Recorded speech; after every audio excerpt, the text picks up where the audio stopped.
Look who's here. Are we moving up in the world or what? No, you step down. I get to see Alex Cameron, Yeah. Aaron Brillbeck, Grant Herms. Vice President was in town yesterday. Actually, in Tulsa. What difference would it make?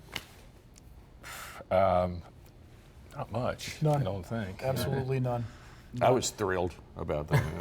And it Just like shows. everybody else, right? And it shows. I mean, he said exactly what we had expected that he was going to say, that Stitt is the man for the job. And, well, let's take a listen.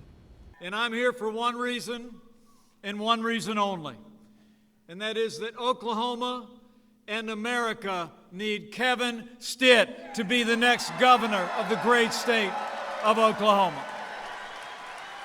Because Kevin Stitt is the kind of leader that Oklahoma deserves in the governor's office. Seriously. He's a man of faith. His dad was a pastor, and to this day, Kevin's active in his church not far from here in Tulsa. He's a family man. I just met his family, and I'll tell you, if he waited a few years and just registered all of them to vote, he'd win in a landslide. Here's a guy that started to pay his way through college, selling books door to door. He's a job creator, an entrepreneur. He started a business with about $1,000 and a computer, and today it employs more than 1,200 people in Oklahoma and all around America. Like that businessman turned president, Kevin Stitt is an outsider who's going to bring his practical experience and results-oriented leadership into the state house, and Oklahoma is starting to grow like never before. I promise you. So really no surprises there. And from the other side, also no surprises whatsoever from Drew Edmondson. I think it's always good to have a president or vice president visit the state. It's good for Oklahoma, but I don't think it's going to affect the outcome. So what do you think? Is that enough that it's going to energize one side or the other? What did the governor say when she was at the vice president's? Funny you should mention that. Did her invitation get lost in the mail?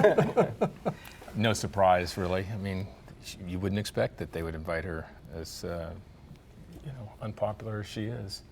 I'm a little surprised that Pence came to Oklahoma so close to the Kavanaugh confirmation. You'd think that this kind of thing, they would want to spread out from a big win like that to keep voters energized for longer. So I'm wondering if this is going to be forgotten about with the news cycle in the next 18 days. Funny you should mention that, because I'm thinking that the reason they brought him in yesterday or this week is because they're planning on bringing Trump in closer to the election. You think so? You think he's going to swing through? I think so. Do you think he comes to Oklahoma City, or do you think he goes to Tulsa? Because our being Alex and I were talking about this week, and then Bill Shepard from Sooner Poll, we were talking this week about Tulsa's a strange stop for Pence to make because Steve Russell's here and he's in the closest congressional race. Right. And Stitt needs help in Oklahoma City. Right. So do you think Trump comes, if he comes to Oklahoma City instead of Tulsa? I would have thought that Pence would have come to Oklahoma City, so I can't really predict that one, quite honestly, but it would make more sense for the president to come here. This is where he's needed the most. Yeah, that's what also makes me think that Trump is probably going to come and will come to Oklahoma City. I mean, I don't have any solid word on that, but that's that's kind of the word around If I town. were a betting man. Yeah, I would think so. If you're Steve Russell, you kind of irked right now. I mean, I think I would be a little bit unless he knows something we don't. He's getting out and fundraised 4-1 by Kendra Horn, and to get snubbed and then not get invited to Tulsa to speak is another thing, and not get mentioned by anybody up there. And that, I think, was pretty interesting. I mean, that was a visible snub. Yeah. You had the power Republicans up there on stage at the same time, and again, the invite lost in the mail kind of thing. Yeah, it was very strange, Yeah. very strange. But again, it was a very Tulsa-centric event, and so it might have seemed a little odd for him to be there. And again, it just makes me think that they're probably planning for something here in Oklahoma City. But If not, you think he would have been invited? I don't know. Yeah. Who knows? But at times, Steve Russell doesn't seem to be in the inner circle to me. So I'm not totally surprised. But I bet you're right. I think he probably is a little tweaked. Is Steve Russell in trouble? It's a 10-point race. I mean, so with the margin of error, I think McFerrin did the last one. It was a 4-point margin of error, so a 6 to 14-point race. That's not nothing, especially in Oklahoma City. And the last numbers I saw is that he couldn't break 50%, which is something in its own right. I think he should be more concerned about the fundraising right now. That's pretty painful. What are the issues in that race? I mean, what's Kendra for? What's Steve for? I mean, when people think about these two candidates, the first thing that comes to mind is what? Education, healthcare. Those are the two big ones. Those are the ones they've both been hitting. Those are the ones Russell is running on. He's also running on some of his national security stuff and his background as a former Army colonel, which has always been a perennial, step up for him that Kendra Horn doesn't have. But really, I don't think voters care about that so much, at least not in the Oklahoma 5. It's education and healthcare. Agreed, and they both have a certain amount of name recognition, which is going to make it that much closer. Is Stitt in trouble? I mean, that's a lot of national heat, a lot of national help coming to town, and the president could be in a lot of congressional areas. I mean, the House is up for grabs, but if the president is coming to town, vice president comes to town, it looks to me like he's not going to places where there's slam dunks. Well, I mean, obviously it's close and closer than a lot of people looking at a red state would think that it should be. And when you look at some of the ads, the anti-Edmondson ads that are out there, some funded by the Stitt campaign, some funded by outside groups, you do get the sense that they must be worried about something because they're really vitriolic, very negative ads. Not that Edmondson isn't running some as well, but still not the kind that you necessarily expect to see from a front runner. Think those ads are going to pick up over the next couple of weeks? Think they're going to get nastier? Edmondson has a lot of money left. Stitt's been getting a lot of help from the Republican Governors Association and this group called Future 45, which I don't know where they're from, but their ad has been the most explosive that I've seen. Yep. So I think those are going to pick up as we get closer It's here. heading in that direction. I think each side is waiting for the other side to get nasty. And they've got a bunch of commercials banked up just ready to go. So Did I hear you say Edmondson has a lot of money? He's got a lot more money than Stitt does right now, at least according to the finance reports. Remember what we were talking about 2 or 3 weeks ago? Edmondson wouldn't be able to keep up with the spending? Yeah, what in the heck's going on there? I know he's getting some money from the DGA, the Democratic Governors Association. There are some other groups that have been helping him out as well from outside of the state. I think he just did a fundraiser. No, never mind, that was Kendra Horn. She did a fundraiser in Beverly Hills. But he's got help, and he's got moneyed friends in the state. The last finance reporting was from just before the runoffs, so we have some gap time. The next reporting is the 22nd, so we'll know more about their finances next week. We talked a little bit about the company. We asked a couple of weeks ago, is Gateway going to be an issue? Is Gateway going to be an issue? And you're truth testing some of this stuff, right? Yeah, that Gateway and Kevin Stitt's status with the company is going to be a part of a truth test coming up next week. There's also some things that Vice President Pence said about Drew Edmondson and his plan that we're going to be testing. So we have a couple of those coming down the pike here, along with some other ads we're testing, including one for the OK5 race. in this past week, you did one based on what Stitt did or didn't say about Governor Mary Fallin. As the race for governor tightens, political ad season is kicking into high gear. News 9's Grant Herms has our next truth test, this time about an attack on Republican Kevin Stitt. We've done truth tests on Kevin Stitt before, but those were on his business record. This time we're turning our focus to claims being made by an outside group about Stitt's record in politics. The full ad is a little longer than 30 seconds, but the first claim doesn't start until a little ways in. Stitt opposed the teacher pay raise, and when asked about how he'd be different from Fallin, he couldn't name a single issue. Stitt even called her great. So how much of that is true? Well, let's take this one at a time. Did Stitt oppose the teacher pay raises? To say that is misleading. It's true, but only literally, and that's about it. Stitt has said he wouldn't have signed off on the pay raises because he opposed the only funding plan on the table at the time. No funding plan means no raises. But he's also said he supports giving teachers more money, he just doesn't want to raise taxes to do it. So is it true to say he opposed these raises? Yes. But implying he opposes raises for teachers in general isn't quite right. We'll rate this misleading. The next two claims we'll test together. Is it true Stitt couldn't name a way he was different from Fallin, and did he call her great? Kind of, but it's not as direct as the ad makes it sound. Here's his answer from last year. I don't know Mary that well, and all those politicians are great. I'm sure they're all nice people. I think I'm totally different than the career politicians. In my opinion, they've never set strategy, they've never led, they've never hired anybody, made the tough decision. There's no easy decisions here. There's no silver bullet. His answer goes on for a little while longer, but he doesn't give specific examples. He has criticized the governor frequently during his campaign, but will still rate this true. As for calling her great, it was more about her personality rather than her policies, so we'll give that a misleading. Overall, we give this ad 1 true and 2 misleadings. So we caught some hell for this one. That's an understatement. By we, I mean me, but like we caught some for this. And basically, we had this discussion since HB 1010XX was in the Capitol building about how are we going to talk about how people feel about the teacher pay raises. Now, I've made it clear on this podcast before how I felt about that, but News 9 has decided to say what we said in what you just heard there in the package, that Stitt doesn't oppose raises outright for teachers, but it's not exactly right to say he opposed the teacher pay raises because he only opposed the tax plan for it. Right. So, caught a lot of hell for that from people who don't see a difference between those two things. Thought you were being an apologist for Kevin Stitt. Yes, absolutely. Which that's how we hear, and that whole truth just went through several layers of producers and executive producers before it made air. So that was, that's where we land on talking about this issue. Plain and simple. And technically, it's probably accurate, it is correct. Right? Right. Well, it is. There were 2 separate bills. There was the bill to give the raises, and then the separate bill to fund the raises. A lot of people were in favor of the raises, not in favor of the way to fund them. Right. And if you listen to what I said in the story, I do say, is it correct to say he opposed these raises? Yeah, that's true. To say that he opposes all teacher pay raises, like the ad is insinuating, isn't right. Right. And same thing with the other part of that, where did he call Mary Fallon and politicians great?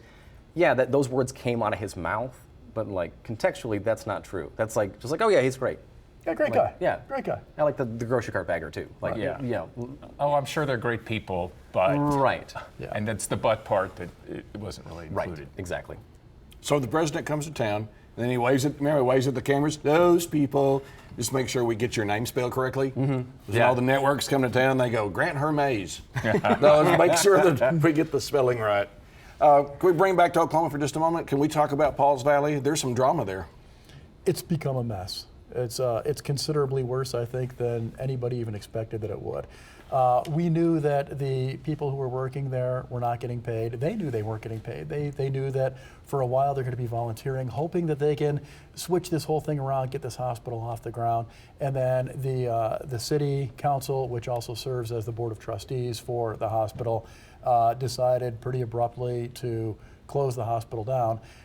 The people did not get paid, but on top of that, they found out some more interesting stuff about their paychecks. Good afternoon. Glad you're with us today. And after years of financial mismanagement, Pauls Valley Hospital closed Friday, leaving about 130 people out of work. And many of those people say they haven't been paid for weeks. Now they're finding out the situation is worse than they had thought. News 9's Aaron Brillbeck is on the scene for us in Pauls Valley. There's no other way to put it. The situation here at Pauls Valley Hospital is a mess. Not pay the insurance, not pay the tax. Whose decision was that? It wasn't ours. Employees are now finding out that money taken out of their paychecks for taxes and benefits was not applied. Maddie Williams has worked as a nurse at the hospital for 38 years. Now that she's fighting an aggressive form of cancer, she's finding out the benefits she paid for don't exist. And then I just had my double mastectomy 2 weeks ago today, and just about 10 days before my mastectomy, I found out that I no longer had any insurance. The hospital has been managed by several companies over the years, but all 5 members of City Council serve as trustees. They wouldn't face the angry ex-employees, so City Manager James Frizzell was sent as the sacrificial lamb. He can find out who is going to pay our check. He says City Council was just recently told about the problems with payroll, taxes, and benefits, but he fell short of blaming the management agency. They weren't accidentally not paying taxes. They weren't accidentally not paying the insurance. They were doing it intentionally. So is the management company at fault? I think there is they are responsible to make sure that gets paid. The management firm, Alliance Health, says don't blame them. Of course, this has been going on for years, folks, and we've uncovered stuff since we've been here, which is egregious at best. What else have you uncovered? What other surprises can we expect? I can't talk too much about them because they're probably things that are going to lead to litigation. Williams doesn't care who's to blame. She's just trying to stay alive. I'm not in any physical shape to go to work, so I don't know what I'm supposed to do. On the scene on the story in Pauls Valley, Aaron Brolbeck, News 9. It is horrible to hear. Management at the hospital says an elderly Pauls Valley woman had to be taken to another hospital on Friday after it closed, and that woman died on the way to the other hospital. So again, what that means is you've got folks who had tax money taken out of their paychecks, but it was never applied towards state and fed. They had money that was taken out for their medical, but it was never applied. This is a bad place to be in for Pauls Valley. What's the relationship between the city of Pauls Valley and the hospital? There was a management company, but does the city own the hospital? Yeah, it's a city-owned hospital, but they hired on several different management companies over the years. Oh, that's going to be fun. Now, isn't the city also owns nursing homes? Yep. Or manages nursing homes, right? Well, owns. Oh, let me just ask you this. When are we going to get into that? And by the way, what is the state authority over all of this? It's writing this saying, yes, you can go do all of this. Well, the whole thing strikes me as strange. When did government get into private business? And aren't they competing with other private businesses by owning these hospitals? The whole thing seems very, very odd and obviously very poorly run. So part of the problem right now is one of the previous management companies has a judgment against the city/hospital and is holding all accounts receivable. So any money that comes in right now to the hospital automatically goes right over to pay off this, I guess, $8 million bill that is still owed, $8 to $10 million To New bill. Light. Yeah, Yeah. So that's why employees can't be paid. But that doesn't explain why money was still taken out of their paychecks and not applied toward taxes. Then there's the bigger picture of what does this mean for healthcare in general across the state. I mean, we've already known that healthcare access in rural Oklahoma is bad, but it's getting worse. And for the people who live in that area, this is really a bad deal. Yeah, and we're seeing it more and more. We saw Mercy shut down their cancer clinic in Enid. Now there's other places that people can go in Enid, but if you've got a relationship with your oncologist, this is a person who's fighting to save your life. Do you just want to bail on it? Probably not. So since this is how my brain works, at what point does Pauls Valley, does Mercy, does that enter into the governor's race? Because neither candidate really has talked about healthcare a lot. Stitt, I don't remember his plan. I know Edmondson wanted to take and wants to take the Medicare expansion money, but that's about it. And Stitt said he does not want it. And Stitt doesn't want it, so I don't know what his plan is beyond that. I don't remember him saying much of anything about it. It's essentially, he's got the same talking points, which is he's going to, for want of a better term, divert those expenses to municipalities. So almost like his education plan in the same way. Same deal. So then at what point do rural voters, make a decision about a candidate here, because this affects them and neither is saying much about it? Does this balloon out in the next 2 weeks into a thing that can really make or break one of these candidates in the rural part of the state? It would seem to me it would make sense for one or both of them to start talking about this. You would think so. It's a really important issue. When I spoke with the former governors for a story that's going to air in another week, this was one of the things they talked about was access to health care and how it's such a big problem across the state. So I know they think it's a big deal, and I would like to think that our two major candidates for the office are also considering it. Yeah. And along those lines, two veterans issues. We spoke with all three of the candidates about veterans issues to get their take on where they want to go with it. News 9 has continually explored the candidates' platforms since the primary runoff. Today, reporters Bonnie Campo and Aaron Brolbeck take a deeper look into issues facing Oklahoma veterans. Well, there's no question Drew Edmondson knows how to reach Oklahomans. Today he campaigned at a Shawnee barbecue joint. I tell you, it is going to happen. We're going to take this thing home. Edmondson told the enthusiastic crowd he will opt into Medicaid expansion. The Democratic candidate also told us he plans to tackle veterans issues, especially in the wake of an audit that showed a culture of fear and intimidation at the Oklahoma Department of Veterans Affairs. There seems to be a little chaos internally, and it's played out in diminution of care provided in our veteran centers.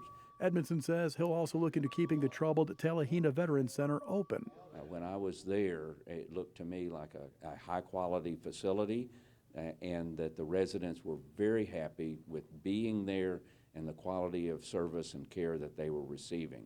And so I see no reason to cart them off to another place. And News 9's Bonnie Campo spoke with Kevin Stitt about his ideas regarding veterans. Kevin Stitt says he wants to be able to appoint the head of the Veterans Administration. The Republican candidate believes that will lead to better care and more accountability within the agency. Back in August, the state auditor released a scathing report detailing workers' frustrations within the VA and a lack of care for veterans in health centers. Just a few weeks ago, Governor Mary Fallin said she made a plan to streamline services and to move veterans' care from the federal level to the state level. That plan means requesting $250 million from the state's congressional delegation and the president. Stitt says he wants to take a deeper look at that plan before supporting it. I'll have to look at what she's proposing, but veterans are going to be so important in our administration to make sure that I look at all the different outcomes, our different facilities around the state to make sure that they are top 10 in the country. Kevin Stitt says with regard to the Talihina facility, he will exhaust all options to keep the doors open while improving care. Bonnie Campo, News 9. Meanwhile, Libertarian candidate and Gulf War veteran Chris Powell says he backs Governor Fallin's request to localize veteran services. There are a lot of veterans in Oklahoma, and the more that we can take care of our own, the better off I think we're going to be. He also says he has concerns about the troubled Talihina Veterans Center, but says the pros of leaving it where it is seem to outweigh the cons. I would lean towards leaving it where it is. It does seem like that part of the country, any way that you move from there is going to make it harder to get to. Powell says moving the center out of Talihina could also pose problems with hiring staff. So anyway, the situation is you have the Healthcare Authority was trying to get in this program, this upper payment limit program. That's what Pauls Valley was counting on, was to get these nursing homes under their umbrella, get some federal money in, and then the Healthcare Authority's application to Medicaid was turned down. Okay, so they started working. It's like building something and then the money's not coming yet. I don't know why they did that. That's going to be a great story to look into. But there's going to be an effort, even in the Republican-controlled House, to expand Medicaid. Bet the farm on that one. It's going to happen. Now, whether it happens or not, but as you say, this is one of those issues that's going to have to be addressed because we haven't addressed it for 8 years. And I'm not sure the public is into it yet, but they're going to start getting into it when all their hospitals are shutting down and they can't go anywhere for health care. I think bet the farm is the perfect phrase for it, because that's literally what some of these families are going to have to do if we don't fix rural health care. Speaking of rural health care, let's talk about northeastern Oklahoma and a former, she was a resident here, and we had, back to the national issues, this issue between the President of the United States, a senator from Massachusetts with Oklahoma ties, and a DNA test. Those people, have you got your DNA in 3 test yet? I mean, is this, I would say this is the craziest thing I've seen in some time, but it's not. You want to help me unpack this thing? No. Wow. Yeah. I mean, like, obviously, we're talking about Elizabeth Warren and the Pocahontas comments that President Trump has made repeatedly about her and her heritage that she's talked about, having Native American heritage. It was a part of her application to be, I believe, on the staff at Harvard while she was, but Harvard says that it had no bearing on her hiring. And so she does this DNA test to do this. And I think the bigger part, at least for our portion of Oklahoma politics, is that Cherokees got involved. Right, which is pretty much unheard of. Unprecedented. The DNA test shows that she's give or take 1/1000th Native American. And the Cherokees spoke out and they said, well, first of all, this is very offensive.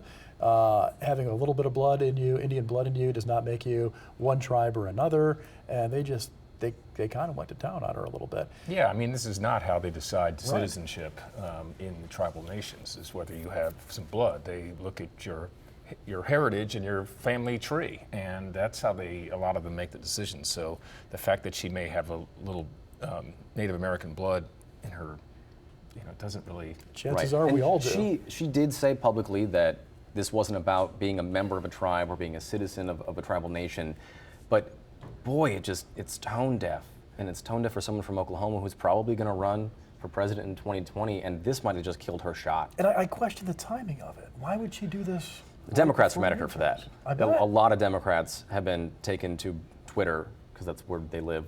Yeah. But like, and been like, why do this 22 days before a midterm Right. where this is just going to whip up the other side? And they're going to do that on their own.